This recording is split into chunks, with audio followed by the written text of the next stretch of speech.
Jadi pendaftaran akan dilakukan melalui sistem SSCASN P3K. Nanti masing-masing P3K akan membuat akun di sana dan mereka kemudian mendaftar. Mendaftar sekaligus termasuk melakukan pencetakan kartu peserta ujian. Nah, dari kartu peserta ujian inilah yang kemudian nanti dijadikan sebagai dasar pada saat mereka mengikuti seleksi yang nanti akan diselenggarakan. Proses seleksinya di dalam pembagian kewenangan kemarin berdasarkan sistem UNBK, Ujian Nasional Berbasis Komputer, yang dikoordinasikan oleh teman-teman di Kementerian Dikbud. Nah, di dalam pendaftaran ada karena P3K yang 1 juta orang guru ini itu datanya berbasiskan kepada data peserta yang didorong adalah peserta yang dia terdaftar di data Dapodik. Kemudian yang lulus PPG yang datanya juga ada di Dapodik, dan data tenaga K2 yang ada di Badan Kepegawaian Negara atau sisa tenaga K2 yang ada di Pegawai Negara. Nah, sistem pendaftaran nanti pada akhirnya akan terkoneksi langsung dengan sistem atau data sistem yang ada di Dapodik, dengan data Dapodik untuk memastikan bahwa orang-orang atau calon P3K yang mendaftar tadi itu adalah memang orang-orang yang terdaftar di data Dapodik ataupun di data BKN. Karena di dalam Permenpannya ditetapkan bahwa pesertanya adalah orang-orang yang terdaftar di 2 database tadi.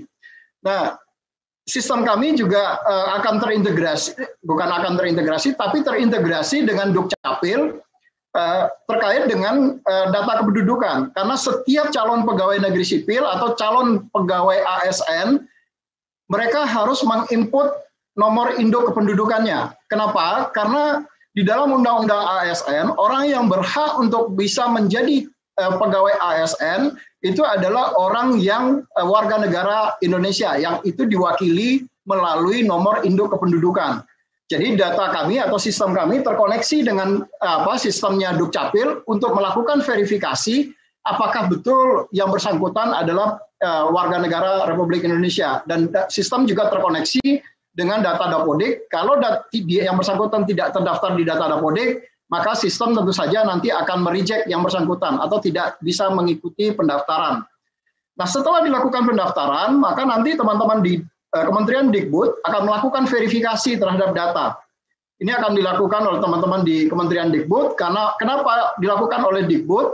Karena kalau dilakukan oleh instansi atau masing-masing daerah, mestinya ini dilakukan oleh masing-masing instansi, biasanya lama prosesnya.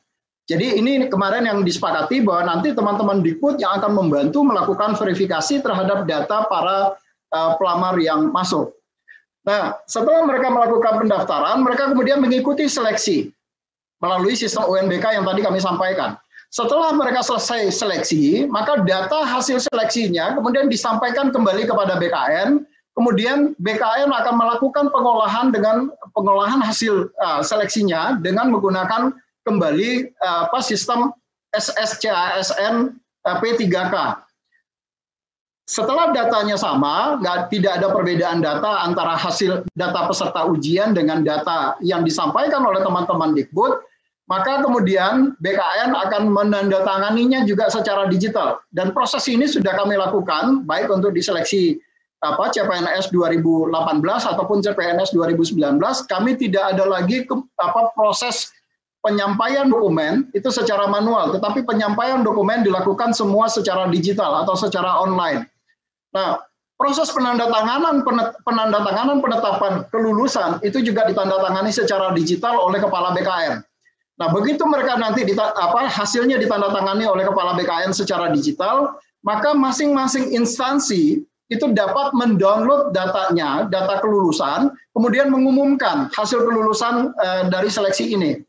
Nah, setelah mereka lulus seleksi dan diumumkan oleh masing-masing instansi, maka baru kemudian dilakukan penetapan nomor induk P3K-nya atau NIP P3K-nya melalui sistem juga. Jadi nanti mereka akan melakukan pendaftaran melalui P3K sistem SSCN, kemudian datanya dialirkan atau menggunakan web service melalui sistem informasi aparatur sipil negara. Jadi semua proses yang dilakukan di BKN itu sudah melalui sistem semua. Jadi kami tidak lagi ada menerima dokumen dalam bentuk berkas dan hard copy yang disampaikan kepada BKN.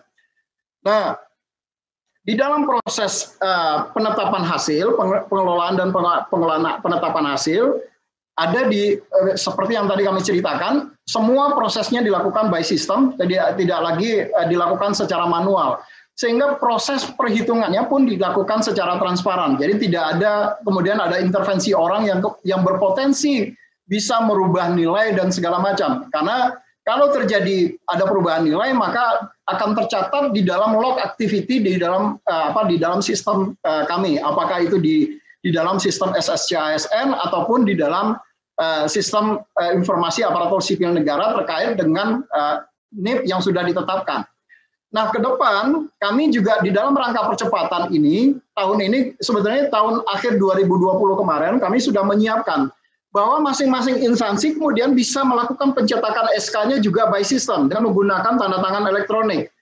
Nah, dengan demikian nanti ke depan proses penetapan NIP tadi itu akan jauh bisa lebih cepat dibandingkan sekarang. Karena sekarang itu selain ada proses keterlambatan, karena instansi harus menginput data dari masing-masing calon P3K tadi ke dalam sistem SAPK.